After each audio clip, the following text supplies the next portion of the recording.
Bonjour à toutes et à tous. Alors aujourd'hui, nous allons continuer l'enchaînement du Shiarfa avec un exercice intitulé « Chasser la poussière des bottes » ou « se pencher pour épousseter les bottes », qui est une autre traduction, on va dire, du même exercice.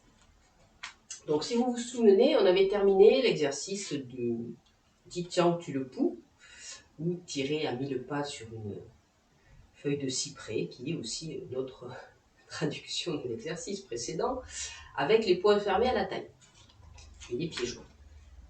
Donc on repart de cette position. Ça peut vous aider aussi dans l'apprentissage de l'enchaînement de savoir que nous aurons 3 exercices avec les poings à la taille qui vont s'enchaîner. Donc vous savez déjà comment on pourra repartir. Donc on repartira avec les pieds joints. On va démarrer comme toujours avec la main gauche, comme souvent avec la main gauche pour cet exercice, en ouvrant la main et en venant la placer paume vers le sol.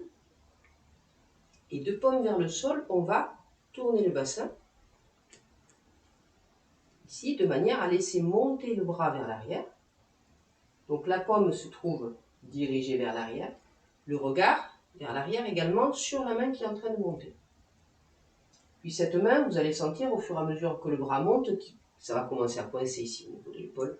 Donc pour éviter d'en arriver là, on va commencer à tourner le bras avant. Donc on va spiraler le mouvement pour se retrouver avec la paume de main vers le ciel, paume ouverte, ici avec une rotation externe du bras au lieu d'être en rotation et en fermeture. Rotation interne et fermeture. Donc ici on sera en rotation externe et ouverture. Le bras se tend vers le haut, paume vers le ciel, et on va venir ramener le bassin qui était tourné vers la gauche à 45 degrés. On va le tourner vers la droite à 45 degrés. Donc le tronc suit le mouvement et le bras suit le mouvement. Vous voyez que là, je ne bouge pas mon bras.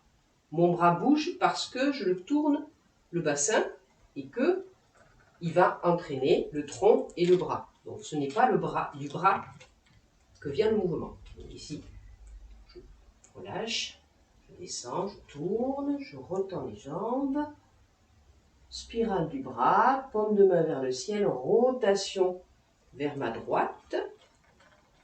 L'autre main n'a pas bougé, elle est toujours fermée à la taille et je viens ramener ici la main devant l'épaule.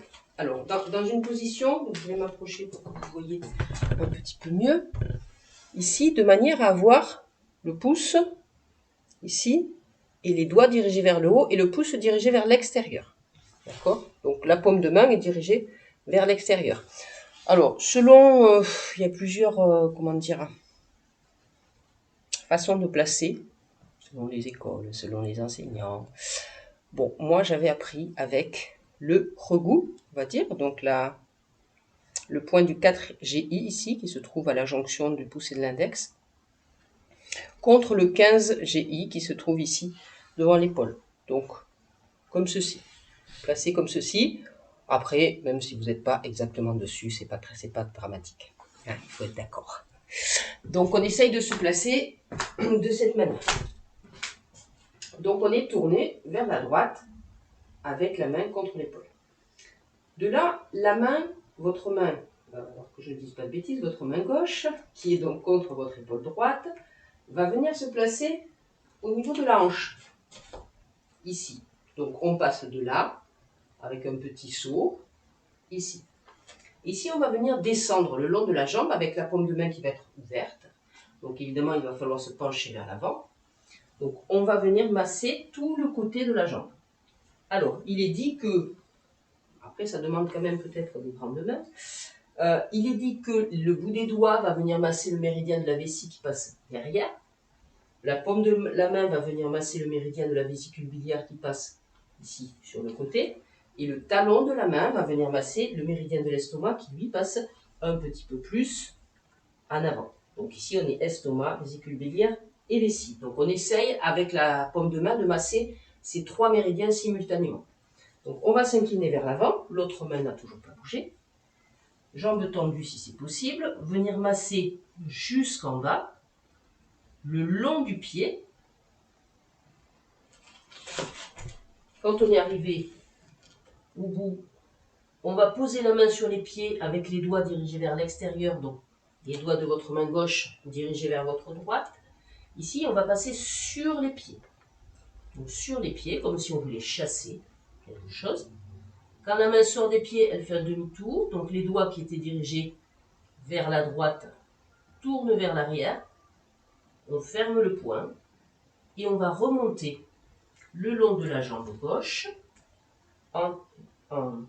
Le poing, pardon, donc le poing, le vide du poing, cette partie du poing creux, ici va remonter en contact ici avec la jambe. Donc on masse aussi le côté jusqu'à revenir se placer à la taille. Alors, les petites choses qui vont être importantes dans l'exercice, bon, évidemment, ça va être la rotation, ici au départ, qui va venir travailler le méridien ceinture, et donc par là même l'énergie du rein. On va voir également, quand on va se pencher vers l'avant, essayez de ne pas lâcher votre tête. Donc ici, on n'est pas complètement relâché, sinon déjà on va perdre l'équilibre. Donc on essaye de garder la tête légèrement relevée, particulièrement si vous avez de l'hypertension. Donc si vous avez de l'hypertension, on essaye de bien garder le menton en l'air.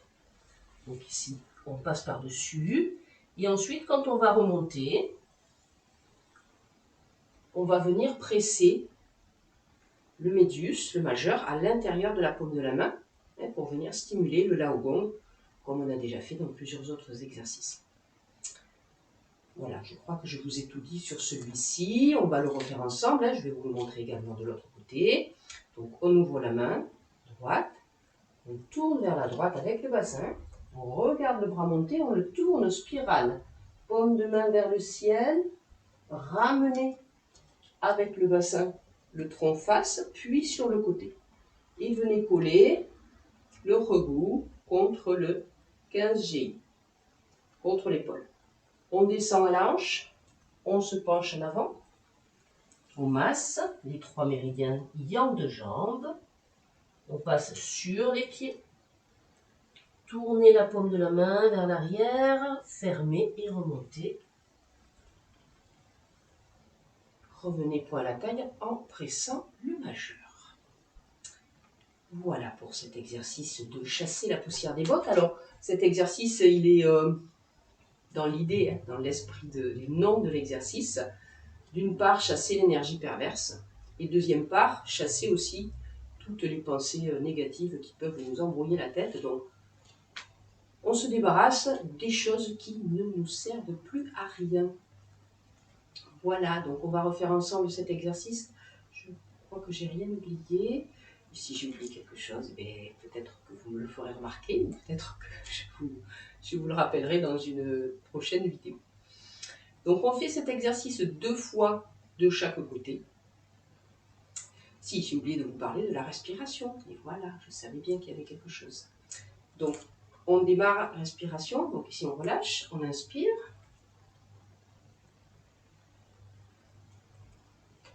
Jusqu'à venir coller la main à l'épaule. Et on expire en descendant. Les mains passent sur le dessus du pied, on tourne la main, on inspire, on remonte jusqu'au genou. Et on expire, on remonte jusqu'à la taille. Voilà, il me semblait la respiration. Donc, 2 respirations complètes. Comme toujours, si jamais cette première partie inspiratoire est un peu longue pour vous, vous la fractionnez. Inspire, expire, inspire, expire, inspire, expire. D'accord, c'est pas difficile. Faites plutôt une respiration naturelle. Ne vous préoccupez pas dans un premier temps de la respiration. Une fois que l'exercice sera compris, acquis, et que vous pourrez le faire sans y réfléchir, vous aurez le temps de vous préoccuper de placer la respiration sur l'exercice. Alors on le refait ensemble 2 fois de chaque côté.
Voilà pour ce 5e exercice du Sherpa. On se retrouve bientôt dans une prochaine vidéo pour la suite avec le rhinocéros contemple la lune. Je vous souhaite à tous une très belle journée. À très bientôt sur la chaîne Tao Shendo. N'hésitez pas, comme toujours, à liker, à vous abonner, à en parler autour de vous et surtout, surtout, surtout à pratiquer parce que si ça vous fait du bien, il faut surtout continuer. À bientôt!